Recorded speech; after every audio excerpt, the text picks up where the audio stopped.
Hello guys, स्वागत है आप सभी का आपके अपने YouTube channel GS from basics में। और आज हम लेके आए हैं डेली करंट अफेयर 11 मई 2022 के सभी इंपॉर्टेंट क्वेश्चन एग्जाम से रिलेटेड। तो चलिए शुरू करते हैं हमारी वीडियो।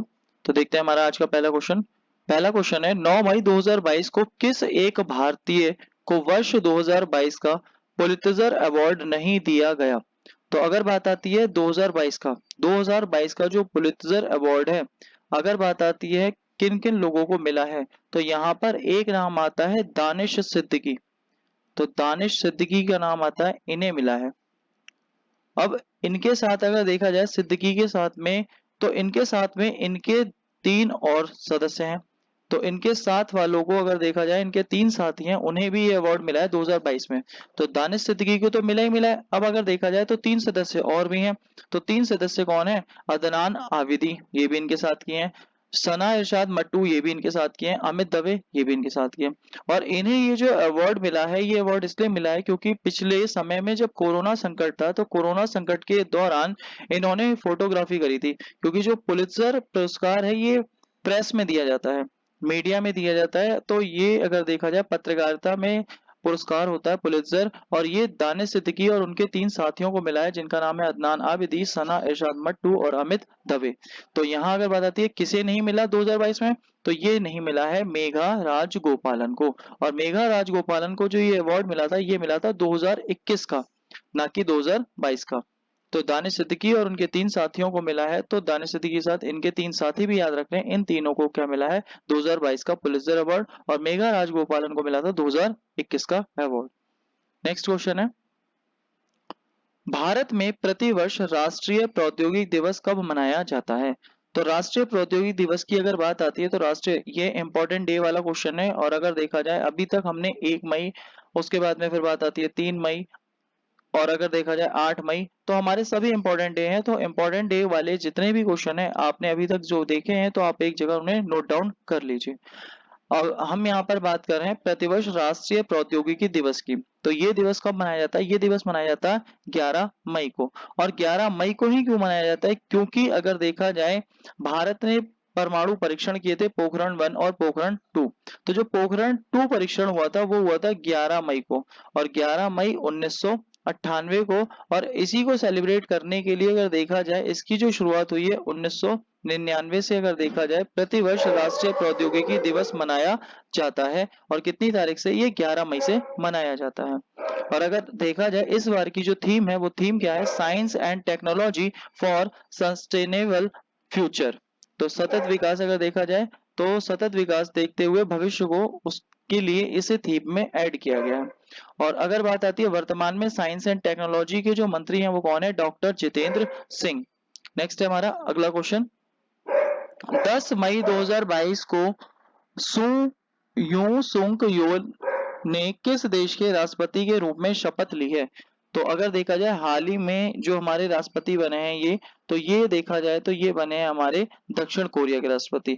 और अभी हमारा जो विवाद चल रहा है, वो दक्षिण कोरिया और उत्तर कोरिया में चल रहा है। और इनके बीच में एक लाइन भी है, अगर देखा जाए इनके बीच की विभाजन रेखा को बोला जाता है 38 डिग्री पैरेलल या 38 डिग्री समानांतर रेखा। तो उत्तर कोरिया का जो तानाशाह है किम जोंग, तो उन्होंने अगर देखा जाए हमेशा, मतलब जो आसपास के देश हैं उन्हें परेशान करते हैं। तो अगर बात आती है इसके जो पड़ोसी देश है दक्षिण कोरिया, तो दक्षिण कोरिया में अभी राष्ट्रपति नए बने हैं यू सुंक यूल। तो इन्होंने अगर देखा जाए यहाँ से इनका अपने राष्ट्रपति पद का कार्यभार संभाला है, जो अब कार्य करेंगे। नेक्स्ट है हमारा अगला क्वेश्चन, 10 मई 2022 को देश के मशहूर संतूर वादक पंडित शिव कुमार शर्मा का निधन हो गया है। उन्हें किस वर्ष पद्म विभूषण पुरस्कार से नवाजा गया था? तो इन्हें अगर देखा जाए, भारत का जो एक पुरस्कार है पद्म विभूषण, तो पद्म विभूषण कब दिया गया है? तो ये पुरस्कार इन्हें दिया गया है 2001 में। तो यहाँ अगर ध्यान रखना है आपको, इन्हें कब दिया गया है? 2001 में। और किसे मिला है? पंडित शिव कुमार शर्मा को निधन, इनका निधन हो गया हाल ही में। और ये किससे संबंधित है? ये संतूर वादक से संबंधित है। तो ये भी आपको ध्यान रखना है। नेक्स्ट है अगला क्वेश्चन हमारा, दोस्तों अगर आपको ये वीडियो अच्छी लगे तो प्लीज वीडियो को लाइक भी करें, शेयर भी करें, कमेंट भी करें। और अगर अभी तक आपने चैनल सब्सक्राइब नहीं किया है, तो चैनल को सब्सक्राइब भी करें। ऐसे ही आपको डेली करंट अफेयर यहाँ पर मिलती रहेगी। तो क्वेश्चन है हमारा, 8 मई 2022 को किसने मैड्रिड ओपन टेनिस टूर्नामेंट 2022 के पुरुष सिंगल्स का खिताब जीता है। तो किसने जीता है? यहाँ पर अगर बात आती है, यहाँ नाम आता है हमारा कार्लोस अल्कराज का। तो ये अगर देखा जाए, इन्होंने अभी मैड्रिड मैड्रिड अगर देखा जाए, ये है हमारी स्पेन की राजधानी। तो स्पेन में ये टूर्नामेंट हुआ था और यहाँ जो जीता है वो किसने जीता है? कार्लोस अल्कराज ने जीता है। और अगर बात आती है, अभी हाल ही में एक टूर्नामेंट और हुआ था, मियामी टूर्नामेंट। तो मियामी में भी एक टूर्नामेंट हुआ था, मियामी ओपन। तो वो भी किसने जीता है? कार्लोस अल्कराज ने ही जीता है। और अगर बात करी जाए 21 बार ग्रैंड स्लैम जीतने वाले कौन है, तो वो है राफेल नडाल। 21 बार इन्होंने ग्रैंड स्लैम जीता है। नेक्स्ट है अगला क्वेश्चन। 11 मई 2022 को सूचना, लघु और मध्यम उद्यम मंत्री नारायण राणे कहां पर पहले खादी उत्कृष्टता केंद्र का उद्घाटन करेंगे? तो अगर बात आती है, ये जो है हमारे एमएसएमई के, एमएसएमई जो है हमारा लघु एवं मध्यम उद्यम, तो मंत्री इसके कौन है? नारायण राणे। तो ये कहां पर पहला खादी उत्कृष्टता केंद्र खोलेंगे?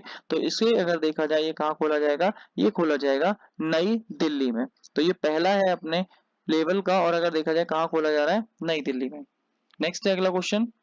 निम्न कथनों पर विचार करें। तो निम्न कथनों पर अगर देखा जाए, लोकपाल के लिए दिल्ली में स्थित वर्ल्ड ट्रेड सेंटर में नया कार्यालय दिया गया है। अब पहली अगर बात आती है, लोकपाल क्या है?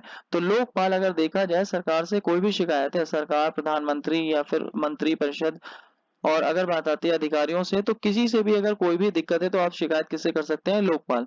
तो लोकपाल अगर देखा जाए, लोकपाल के लिए दिल्ली में स्थित वर्ल्ड ट्रेड सेंटर में एक नया कार्यालय दिया गया है। तो ये बात बिल्कुल सही है, अभी हाल ही में इन्हें नया कार्यालय दिया गया है दिल्ली में।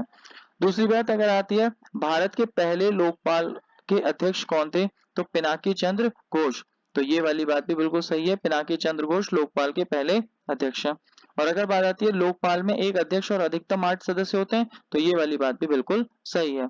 अभी इन्हें नया कार्यालय दिल्ली में मिला है और इसके पहले अध्यक्ष है पिनाकी चंद्र घोष। और अगर बात आती है, एक अध्यक्ष और अधिकतम 8 सदस्य होते हैं, अर्थात इसका मतलब यहाँ पर अगर देखा जाए, उपयुक्त सभी, यानी कि सभी इसका आंसर हो गया ऑप्शन डी, उपयुक्त सभी।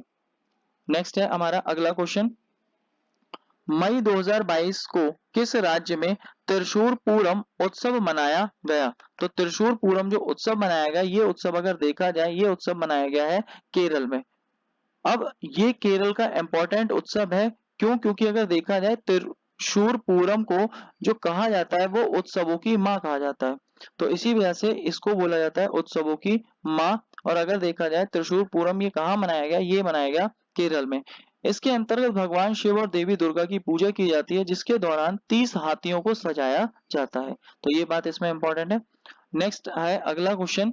अगला क्वेश्चन है, 8 मई 2022 को किसने हिंदुस्तान पेट्रोलियम कॉर्पोरेशन लिमिटेड के चेयरमैन एवं प्रबंध निदेशक का कार्यभार संभाला है?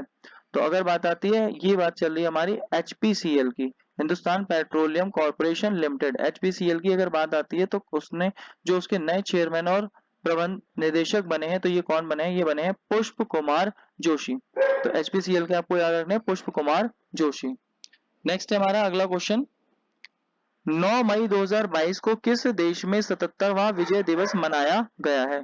तो 77वां विजय दिवस अगर देखा जाए, किस देश में मनाया गया है? तो ये मनाया गया है रूस में। हाल ही में रूस ने मनाया है। और अगर देखा जाए, रूस ने अगर देखा जाए, ये इसलिए भी और ज्यादा जोर शोर से मनाया है क्योंकि इस समय एक संकट चल रहा है, रूस यूक्रेन संकट। तो वहां अपना शक्ति प्रदर्शन किसने किया है? रूस ने किया है। और अभी उसने अगर देखा जाए, हाल ही में अपना कौन सा दिवस मनाया है? 77वां विजय दिवस मनाया है।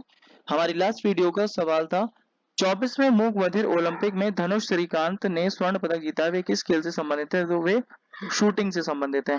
और अगर हम बात करें हमारा आज का सवाल, तो मई 2022 में किस राज्य सरकार ने ई अधिगम योजना शुरू की है? तो इसका आंसर आपको कमेंट बॉक्स में देना है। यहाँ से आप हमारा टेलीग्राम, फेसबुक, इंस्टाग्राम और व्हाट्सएप ग्रुप भी ज्वाइन कर सकते हैं। और अगर वीडियो अच्छी लगी है तो प्लीज वीडियो को like, share, comment and channel को सब्सक्राइब जरूर करें। Thank you guys.